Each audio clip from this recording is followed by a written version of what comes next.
Where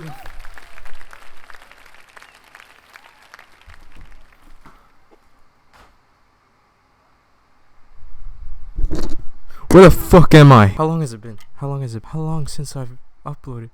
January 5th? What is today? I haven't uploaded in almost 4 months. Look, man, I'm sorry. I don't know where the fuck I've been, but like, Jesus Christ, like, I swear, I thought it's only been like 2 days. I thought I was gonna be in there for like 2 days, at most. I don't even know where the. Am I in the same? What the fuck is happening? Wait, hold up. I just got a DM. Hold up. I gotta do a video on NK87. Did that get shipped? Did that get shipped? Alright, here we go. This is the review of NK87 Alu Edition from Novel Keys. It's an 80%, or all we all know as TKL, made from CNC aluminum. Comes with an aluminum plate, and they don't specify a typing angle, but I'm going to assume it's like the same as the NK65, so like an 8-degree typing angle. Comes in multiple colors: cosmic purple, solar yellow, universal beige, black white, nebula pink, and comet blue. The package the board comes with is pretty nice. It comes in this matte black box, and it has the TKL layout in like a glossy look. Opening the box, you have the NK87 case, and in this small opening, like, you got a switch puller, got a keycap puller, USB cable. Overall, the packaging was pretty well done. I thought the packaging for the pulleys and the cable was pretty creative and a nice add-on to the packaging experience. Most of the time, they're just chucked into the keyboard case, or just like in plastic bags, or like just chucked into the shipping box, and they're like, hey, this good to go. With this one, it was pretty good. It really makes it all come together pretty well. You know, inside the keyboard case, you got the board itself and a little note that gives instructions and stuff like that. The quality of the keyboard case, pretty nice. Got that cloth like thing on the outside, you know, I don't know what it's called. Inside, you got a pretty spacious place for extra stuff. The space that you put the keyboard in, though, is a little delicate. I feel it feels pretty hollow, and if you like drop the case, it feels like the inside will probably get damaged somehow. But that's just suspicions, you know. Moving on to the board. The board build quality, not bad. I got the EY version because I was building this board for a family member, and they wanted it to be a full white build. The E-coating feels okay. It definitely isn't like the best coat I've ever felt. Like this thing, okay, you know what? I don't know if you can see it, but right there. Right there. That is the Block 67, and that thing was like $150 or something like that. The E-coat on the NK87, and that board was like $400 shipped, has that coat. It is shit. I'm not gonna say it's not bad. It's shit. That's what I'm gonna say. Okay? That's all I'm gonna say. That's all I'm gonna say about the coat. Opening the board, I was a bit confused since it was a 2-piece case. I assumed the board was a tray mount and the screws to open the case were on the bottom piece under the feet, but it turns out you just unscrew it from the plate and the top piece comes off with the PCB and plate. Opening the board, you have the PCB at the bottom silicone mute. Between the plate and PCB is the plate silicone mute and the alu plate. I was also trying to figure out what mounting this board uses. I thought it was a tray mount, like I said prior, but the plate is connected to the top piece and the PCB is screwed into the bottom case. So like, what the fuck is that? Like, I guess it's a tray mount, but like at the same time, the plate is screwed to the top while the PCB is screwed to the bottom. It's like a tray and a top mount. Building the board, I started with the stabilizers since they came stock in the board. Actually, no, it didn't come stock. I took the stabilizers out of the board because I realized that there was something really weird about them, like feel-wise. So I looked at them and found that 3 of them had like a little blob of lube in like 3 of the stabilizers, and the other 2 just had nothing in them. This shit, okay, like, so far, I'm not a fan of like anything NK Novel Keys has put out that isn't including keycaps. I'm still waiting for the salvation, so maybe that everything will turn around from there. But like, everything so far has been just like shit. I mean, the creams, like, everyone likes creams, but that's when you like have them whipped, you know. Whipped creams, they're so much better. But NK65 entry level, pretty good. to people, but like to me at least, none of the boards that they've put out that is purely their name has been top notch shit. I mean, I know they have the entry edition, and I'm sure those are better, but like the Alu editions have not been like impressing me at all. For the price that they are, it is just not that good. But back to the stabilizers, back to the stabilizers. Another thing about the stabilizers, the space bar was like super fucking warped. I was trying to balance that shit, and I just gave up on it and just hope that it wouldn't cause any issues with the board once I put BDZ and Lubin into it, and it'll fix it like just fine. That's what I assume. The assembly of the board itself is very simple since it is just a tray mount. There really isn't any reason why you would have to unscrew the plate from the top case, so all you need to do is screw back in the stabilizers onto the PCB, screw the PCB onto the plate, and screw the PCB onto the bottom case, then you're done. You have the option to add or remove your silicon mutes from the bottom or from the plate. So I wanted to see how much of a sound difference there would be between all three. I'm using Zaku switches that were lubed with 205 grade 0, spring lubed with GPL 105, and filmed with Deskies. Keycaps on the board are Cat PBT from Swagkeys. Keep in mind though that sound varies when it comes to the mic quality, type of mic distance, sound editing, keyboard, keycap switches, mounting system, muting, and so on. Anything can affect sound of the keyboard.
In my opinion, the board sounds the best with both mutes inside the board. Usually I wouldn't have the plate mute inside the board, but like without it, the board just does not sound that good. Even the case mute, without it, you get too much of the case sound and get so much reverberation from the case internals. I don't know what makes this board like sound so, like bad, like to me. It sounds very close to a plastic board. It sounds cheap. Maybe it's the plate, maybe it's the case. It just feels like something was like someone like at Novel Keys was just like trying to figure out ways to make this board cheaper, and like I can hear it in the sound. I mean, I can definitely feel it because that board's coating is not good, and like the feel is stiff. It's like this is like a good definition of what I mean by like sound varies, because in this board the Zakus do not sound that good. But in the K, it sounds great.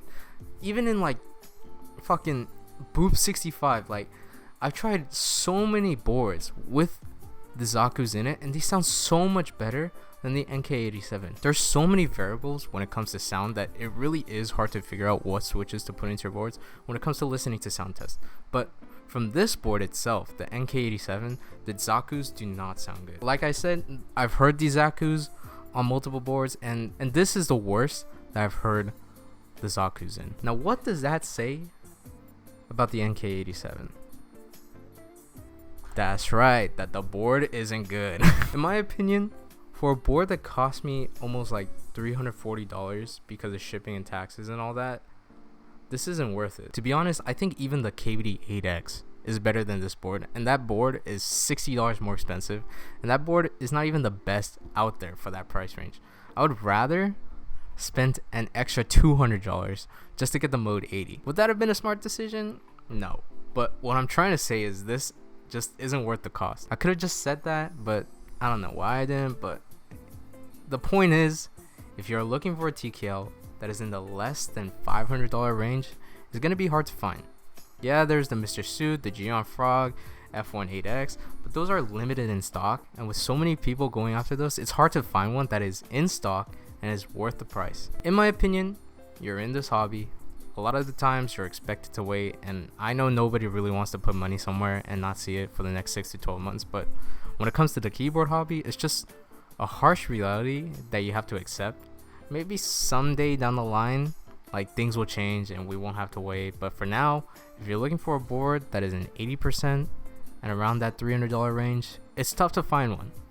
And your best bet will be to just try and go for those limited in-stock boards from Geon and Owl Labs, or spend a little more for a group buy board. And even then, like, even the aftermarket prices, you know, you sometimes you can find some like gems where like someone's like selling a frog for like $500, and it's like, yeah, that's like a $200 more than $300, but it's like, it's still better than NK87. You know, it's just like, this is gonna be on your table for the rest of your life, hopefully. I don't know, but like, it's better to just invest in a board that you know for sure is gonna stay on your table for a really long time. And if you're gonna be going out there and spending $340 like I did, might as well put in an extra $160 for that Frog TKL or like the Owl Lab board, you know, because those boards are significantly better. You're definitely seeing the value in that board when you're adding $160.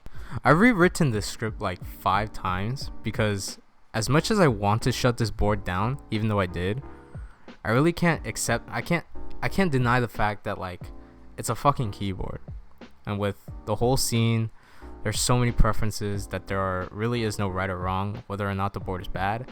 I could say that the E code on this board is not the best, which I mean I could still stand by it, but I bet there are people out there that really like that chalky feeling code.